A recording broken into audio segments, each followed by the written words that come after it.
Medicines వాడి వాడి body chemical factory అయిందా? క్యూర్ అవ్వాలంటే మార్చాల్సింది మందులు కాదు, మీ ఆహారపు అలవాట్లు. పవన్ కళ్యాణ్ గారు అంటే మీకు విపరీతమైన అభిమానం. అంతకుముందు చిరంజీవి గారు అంటే కూడా అంతకంటే ఎక్కువ అభిమానం మీరు. ఇప్పుడు అంటే బయట ఆడియన్స్ పాయింట్ ఆఫ్ వ్యూలో నేను మాట్లాడుతున్నాను. అంటే ఇద్దరికి ఒక చిన్న గ్యాప్ ఉందన్నది ప్రతి ఒక్కరికి అనుకుంటారు. అది ఎంతవరకు నిజమో మీలాంటి వాళ్ళకి తెలియాలి. ఇప్పుడు ఇద్దరిని మీరు మాత్రం ఇద్దరిని పొగుడుతుంటారు, ఇద్దరిని మొత్తం రిలేషన్ మెయింటైన్ చేస్తుంటారు. ఏంటి అసలు ఒరిజినల్ పిక్చర్ ఏంటి? వాళ్ళిద్దరికి గ్యాప్ ఉందని మీరు అంటున్నారు, కానీ నాకైతే అనిపిస్తుంది. ఓకే, ఇప్పుడు మీలాంటి ఇండస్ట్రీ వాళ్ళకి అది క్లియర్ పిక్చర్ తెలియచ్చు. బయట ప్రేక్షకులు మాత్రం వాస్తవంగా అదే కనబడుతుంటుంది. ఇద్దరికి ఏదో గ్యాప్ ఉంది. ఏం లేదు, గ్యాప్ లేవు, బోబు లేవు సార్. అంతేనా? ఊరికి పని పాట లేని టైం పాస్ వాళ్ళు ఉంటారు కదా సార్. టైం పాస్ పల్లీలు కొనుక్కొని తినుకుంటా కూర్చునే వాళ్ళు మాట్లాడే మాటలు అవన్నీ. మన ఆడియో ఖైదీ నెంబర్ 150లో ఆయన పవన్ కళ్యాణ్ పోతే ఉంటారా గ్యాప్ ఉన్నట్ట? నేను అనేది రాలేదని అట్లా అంతకుముందు చాలా ఫంక్షన్ రాలేదు ఆయన. నేను అనేది ఏంటంటే ప్రతి ఫంక్షన్లో ఏదో విధంగా ఆయన టాపిక్ తీసేవాళ్ళు, వాళ్ళు పవన్ కళ్యాణ్ గారు టాపిక్ తీసేవాళ్ళు. దీంట్లో అది కూడా తీయలేదు అన్నది ఆడియన్స్ ఇంకొక క్వశ్చన్. ఎందుకు తీయలేదు సార్? తీయలేదు అన్నది ఒక క్వశ్చన్. అంటే మీరు చెప్పండి అనేది నాకు నా ఒపీనియన్గా చెప్పట్లేదు, ప్రేక్షకుల పాయింట్ ఆఫ్ వ్యూలో అడుగు. నాకు తెలిసేది ఏం లేదు సార్.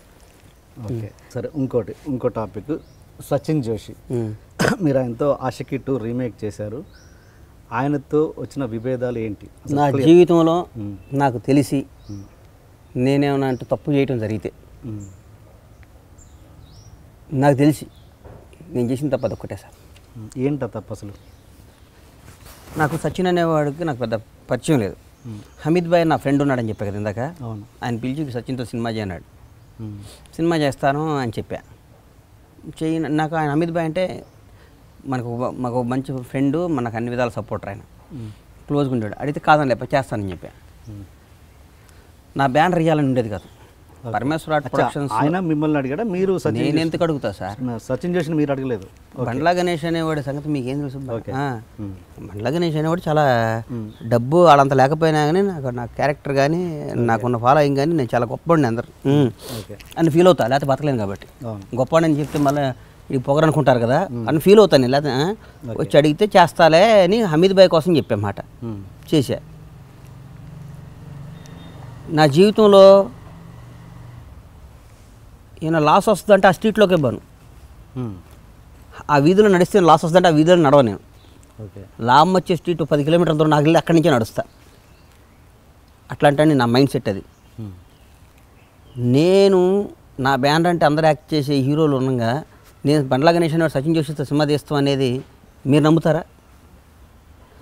ఆయన డబ్బులు పెట్టుకున్నాడు, ఆయన చేసుకున్నాడు, అన్నీ అయిపోయినాయి, చేసుకున్నాడు. ఆ సినిమాలో లాస్ వచ్చింది, నువ్వు తీసావు అన్నాడు నన్ను. నేను తీయలేదని చెప్పా. ఖర్చు పెట్టిన ప్రతి నాకేం సంబంధం సార్? నేను ఎందుకు తీస్తా? నాకేం సంబంధం? ఫ్రాంక్లీ స్పీకింగ్ అన్నారు కాబట్టి చెప్తున్నా. ఓకే, నా ప్రాణం పని నేను పెట్టా. దానికి అగ్రిమెంట్ కూడా ఏం లేదండి? మరి ఏమీ లేదు. అది చేశాడు, ఇది చేశాడు, అన్ని చేశాడు, కొట్టుకేస్తా అన్నాడు, వేసాడు, కొన్ని పిచ్చి పిచ్చి ట్వీట్లు చేశాడు. నేను పరువు నష్ట దావా వేశాను.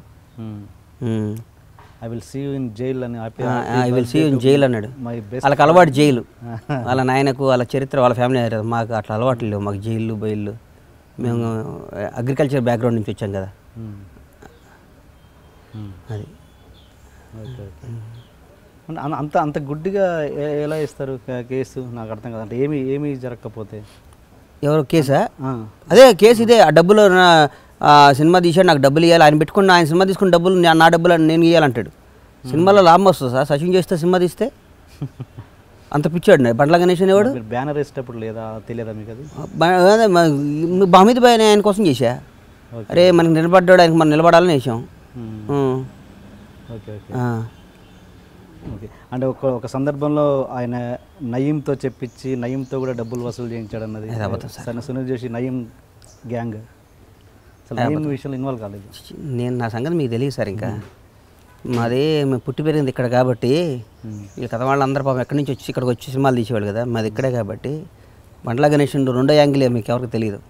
నాకు నయీంలు భయములు నడవదు సార్. నాకు చెప్పండి మీ అదర్ యాంగిల్. మాకు నయీంలు భయములు నడవదు. మాకు ఎవడైనా మేము శాసిస్తాం. మా ఊర్లో మా మీద ఈగ వాలదు. మా మీద ఈగ వాలదు. చెప్పండి మీ నెగిటివ్ షేడ్ చెప్పండి. నెగిటివ్ షేడ్ మా మీద ఈగ వాలదు అంతే. మమ్మల్ని ఎవరేం చేయలేరు. ఓకే, మమ్మల్ని ఎవరు ఏమీ చేయలేరు అంతే. బండ్లా గణేష్ని ఎవరు టచ్ చేయలేరు. ఓన్లీ షాద్ నగర్లోనా? ఎక్కడైనా హైదరాబాద్ కానీ ఎవరైనా మమ్మల్ని టచ్ చేయలేరు, అంతే కష్టం. ఓకే. అంటే ఏంటి నమ్మకం? అంటే నమ్మకం నాకున్న సర్కిల్ అట్లాంటిది. అంటే చెడు చేసినా ఎవరేం చేయరనా? ఎట్లా మంచి నేను ఎవరిని చెడు చేయను, నా జోలికి వచ్చినా కూడా నన్ను నా మీద ఏగ వాడటానికి కూడా భయపడుద్ది. ఓకే. అది నా బ్యాక్గ్రౌండ్. ఓకే.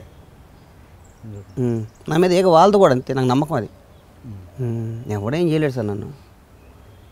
ఏమని అనుకుంటూ ఊరికే రూమ్లో కూర్చొని, ఇప్పుడు అందరినీ చెట్టుకి పుల్లనా అని చిన్నప్పుడు చెప్పేది కదా, అందరిని ద్రాక్ష పండు పుల్లనా అని, అట్లా అది ఈడదని చెప్పుకోవాల్సిందే.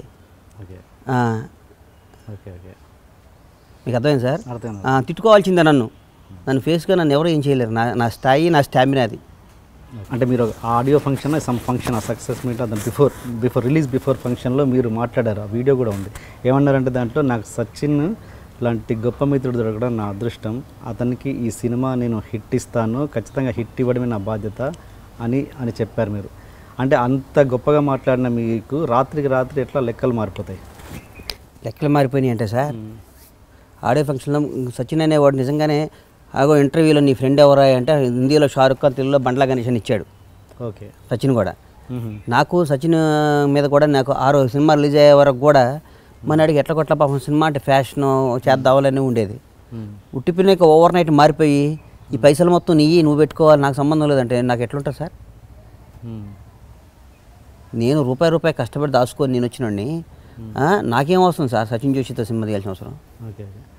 అదొక కారణమా ఆయన బెదిరింపుల వల్ల? అంటే మీరు ఏ హీరో సినిమా తీసినా రిలీజ్ కానివ్వను సంథింగ్ అట్లాంటి ఏదో వార్నింగ్స్ ఇచ్చాడు ఆయన, అలాంటి నోటీసులు పంపించాడు ఏదో, అదొక కారణమా మీ గ్యాప్ రావడానికి? అసలు మీరు నన్ను చాలా తక్కువ అంచనా వేసుకుంటున్నట్టు అన్నారు గారు.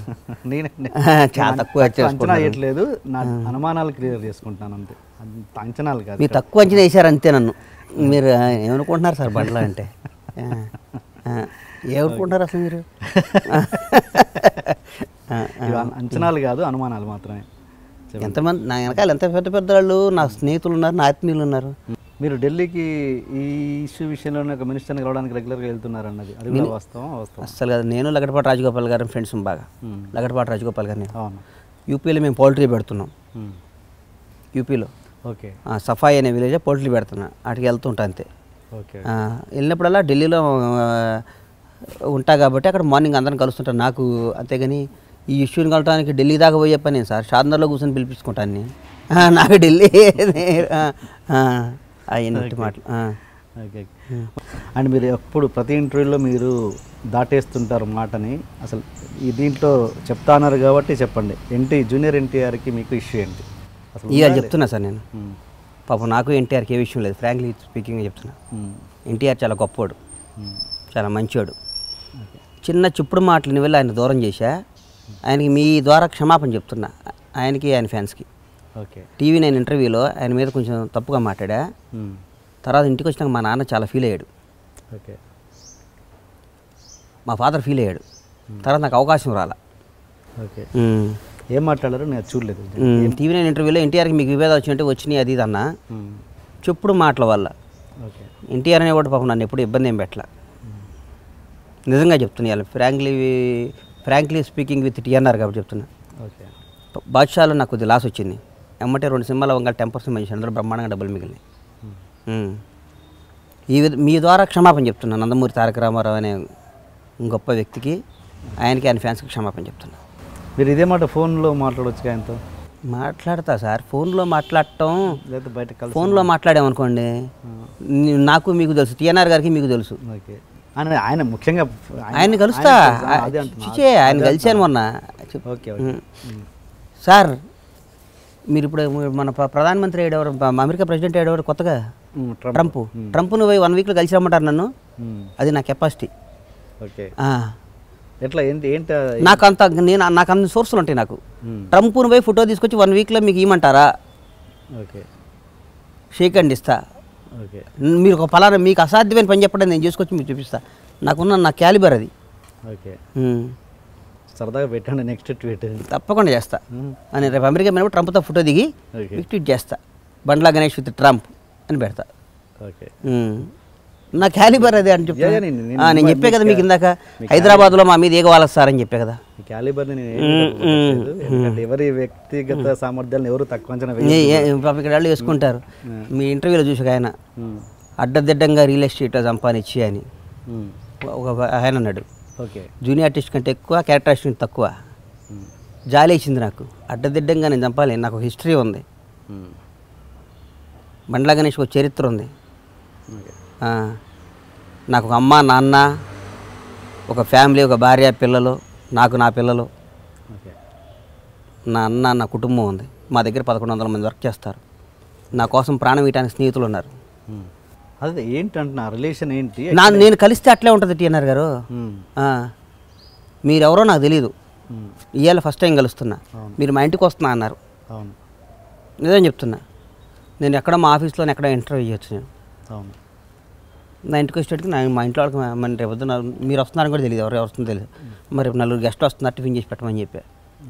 నా సంస్కారం అది. And for more videos, please subscribe to iDream. Please subscribe to iDream. Please subscribe iDream. And please subscribe to iDream. For more videos, subscribe to iDream. please like, share and subscribe to the channel. Congratulations, iDream. Subscribe to iDream. Subscribe to iDream. So subscribe to iDream Media. iDream ki iDream team andarki huge congratulations. Please subscribe iDream Media. Please subscribe to iDream. Subscribe iDream. Please subscribe to iDream. iDream అంటే నా కళల channel subscribe చేసుకున్నారు. నోరు తిరుగుతలేదు, మీరైతే గంట గుర్తు కొట్టండి. For more such videos, please subscribe to iDream. Subscribe to iDream. Please subscribe to iDream. Please subscribe iDream Media. Please do subscribe to iDream. Please subscribe to iDream Media. For best entertainment and information, please subscribe iDream. And don't forget to subscribe to iDream.